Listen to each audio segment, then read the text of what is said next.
Buenas noches, este es el momento 3 de mi evidencia de aprendizaje de unidad 2 de la materia de fisiopatología aplicada 3. El tema es lesión térmica y nutrición. Mi nombre es Lucy Jaime Rodríguez y soy estudiante del séptimo semestre de la Universidad Abierta y a Distancia de México. Vamos a ver el abordaje nutricional, las alteraciones fisiopatológicas y las definiciones. Empezamos. ¿Cómo se define una quemadura? Lesiones producidas por alteraciones de origen térmico, calor o frío, sea cual sea el agente etiopatogénico y la presentación de dichas lesiones. Menciona los 4 tipos de quemaduras y da un ejemplo del agente que lo produce.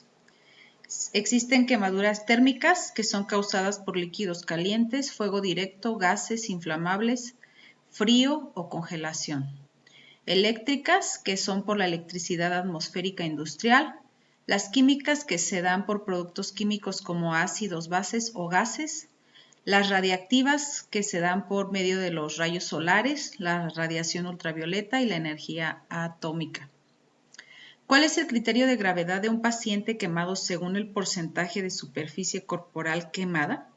El quemado grave tiene una superficie corporal quemada mayor al 15% y el quemado leve tiene una superficie corporal quemada menor al 15%. ¿Cuáles son los 3 grados de las quemaduras y qué parte de la piel se ve comprometida en cada una? El primero es la epidérmica, que es el primer grado, desnutrición de la epidermis, muy dolorosa, espontánea, dura de 4 a 5 días y no deja secuelas. Dérmico superficial, segundo grado, desnutrición de la dermis más la dermis superficial, no dolor. Dérmico profunda, segundo grado, desnutrición de la epidermis más la dermis y no presenta dolor. Subdérmica, tercer grado, desnutrición de todo el espesor de la piel y zonas profundas. ¿Qué es la regla de los 9 para determinar la superficie corporal quemada y cuál es su variación para niños?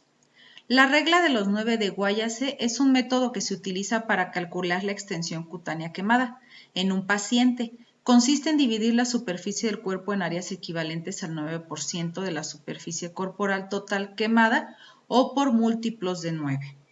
La regla de Guayase, el cuerpo se puede dividir en 9 partes o en múltiplos de 9 y a partir de ahí se puede calcular el porcentaje de quemadura. Dice que el cuerpo anterior y posterior son un 18% cada uno, cada miembro superior un 9% y cada miembro inferior 18% y la cabeza otro 9%, como nos lo muestra aquí las imágenes. De acuerdo con el artículo Metabolismo y nutrición del paciente quemado crítico, ¿cuáles son las consecuencias de la intensa respuesta hipermetabólica e hipercatabólica en la agresión térmica? Están comprometidas la estructura y función de órganos primordiales como el músculo esquelético y la piel, así como el sistema inmunológico y funciones de transporte de membranas, pudiendo llevar a una disfunción multiorgánica o a la muerte. La respuesta hipermetabólica inducida por la agresión térmica se caracteriza por un aumento de la tasa metabólica basal, hasta 40% encima de los valores normales, con importantes alteraciones de la función mitocondrial. En el paciente quemado crítico esta relación se invierte, presentando un tercio de la respiración mitocondrial acoplada con la fosforilación oxidativa, en tanto que los 2 tercios restantes de la respiración total son disipados como calor. ¿Cuál es el déficit energético y proteico estimado en el paciente quemado? En pacientes quemados ha sido estimado que 1 metro cuadrado de piel quemada genera una pérdida diaria de nitrógeno de 20 a 25 gramos, lo cual determina una pérdida del 20 a 25% de masa magra corporal. Asimismo, ha sido estimado que la pérdida media de nitrógeno en el paciente quemado sin terapia nutricional supera los 0.2 gramos de nitrógeno sobre kilogramo por día. 15 a 20 gramos por día, lo cual supone una pérdida de peso del 10% en la primera semana. ¿En qué porcentaje se eleva el gasto basal en el paciente quemado? La respuesta hipermetabólica inducida por la agresión térmica se caracteriza por un aumento de la tasa metabólica basal hasta 40% por encima de los valores normales, con importantes alteraciones de la función mitocondrial. ¿Cómo se hace el consumo de oxígeno del paciente quemado crítico respecto a una persona sana? En individuos sanos, aproximadamente 2/3 del consumo de oxígeno está acoplado a la fosforilación oxidativa, en tanto que el tercio restante es atribuible a la termogénesis. En el paciente quemado crítico, esta relación se invierte, presentando 1/3 de la respiración mitocondrial acoplada con la fosforilación oxidativa, en tanto que los 2/3 restantes de la respiración total son disipados como calor.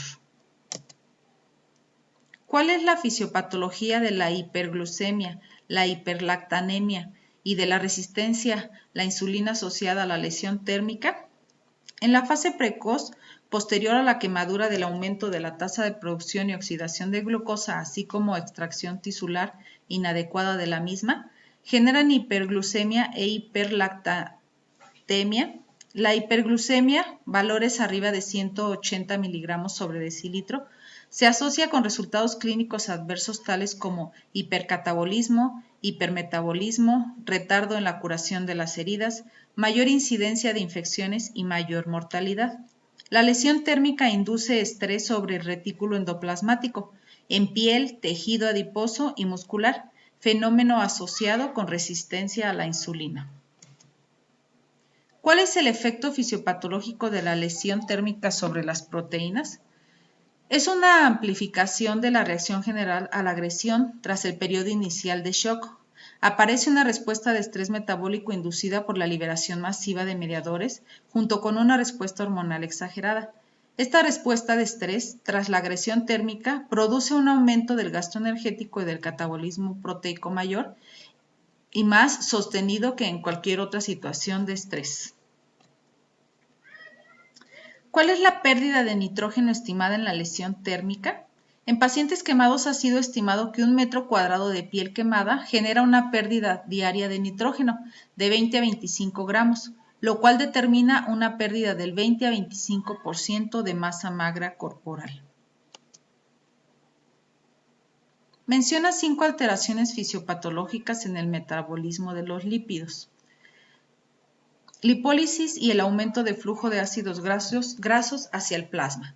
Incremento de los niveles catecolaminas, glucagón y adenorcotrofina.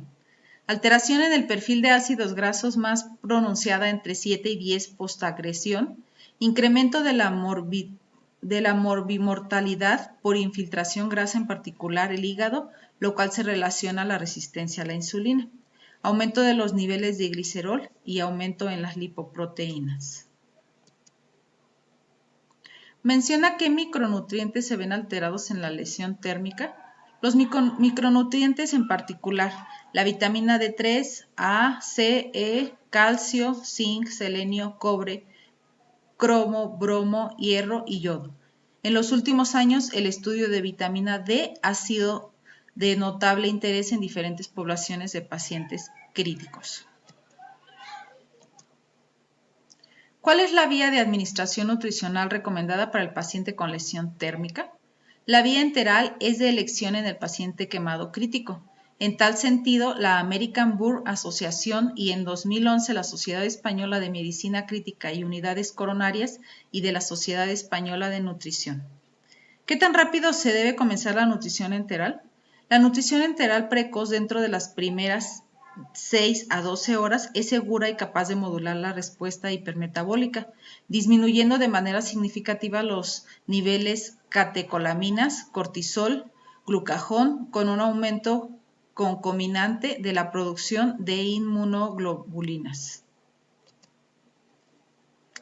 Menciona 5 beneficios de iniciar la terapia nutricional aplicada precozmente. Menor tiempo en el hospital, reducción de la estancia en unidad de cuidados intensivos, reducción de infecciones, reducción de infección de las heridas y producción de inmunoglobinas.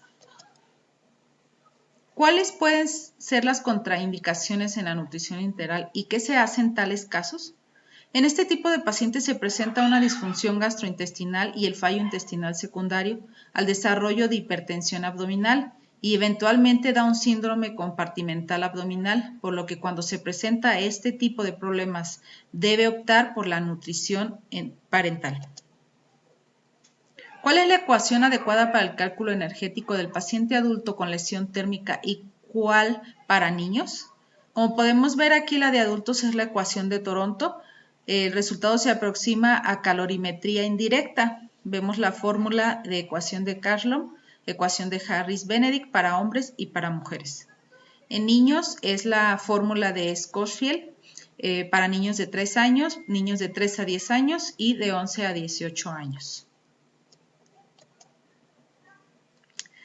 ¿Cuáles deben ser los aportes de carbohidratos, lípidos y proteínas en porcentaje y en gramos por kilogramo por día? Como podemos observar aquí en este cuadro están los aportes de los macronutrientes, que son el porcentaje diario, y los gramos por kilogramo por día. En el caso de los carbohidratos es el 50%, en los lípidos es arriba del 30% y las proteínas del 20 al 25%. Y en el último vemos los gramos por kilogramos por día de cada macronutriente. ¿Cuáles deben ser los aportes de macronutrientes? Los aportes de micronutrientes se ven aquí en este cuadro. Como vemos es el zinc, el cobre, glutamina, el selenio, vitamina C, la vitamina D, vitamina A, vitamina E, coenzima Q10 y cromo. Y vemos la cantidad aportada de cada uno de los micronutrientes.